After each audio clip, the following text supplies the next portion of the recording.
For our first example of the law of cosines, let's look at an example where we're given two sides and the angle between them. So I know that side is 7, this side is 3, and the angle between them is 27 degrees. Notice it's the angle between the two sides and the third side. Notice I do not have the setup for the law of sines. I would need the angle across from the 7. I don't have it. I would need the angle across from 3. I don't have it. Or I would need the side across from 27. I don't have it. The law of sines is not going to work. So I'll use the law of cosines. Let's give these things some names. Let's see. I'm going to call that angle alpha, so that means the 3 is A.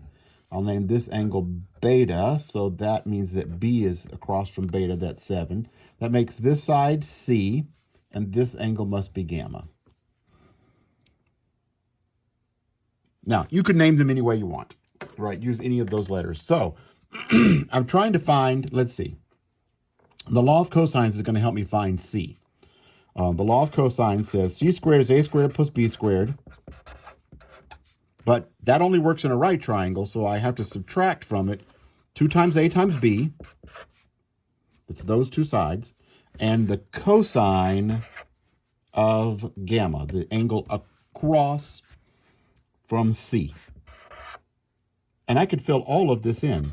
C squared is A squared plus B squared, 7 squared, minus 2 times 3 times 7 times the cosine of 27 degrees. Now, that's 9 plus 49 minus 2 times 3 is 6 times 7 is 42 cosine 27 degrees. And if I want to put that in my calculator, 9 plus 49 is 58 minus 42 cosine of 27 degrees. Now, get out my calculator.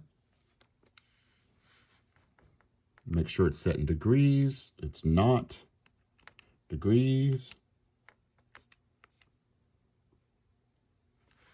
And I hope it was set in degrees yesterday. 58 minus 42 times the cosine. Oh, that was the wrong cosine. Clear. 58 minus 42 times the cosine of 27 degrees is whatever that number is. That's C squared. It's in my calculator. 20.5 something, something, something. Right, I'm not even going to take it out of my calculator. I'm just going to use the square root of the answer and get that C is 4.54. Let's use 2 decimal places. So now I know C.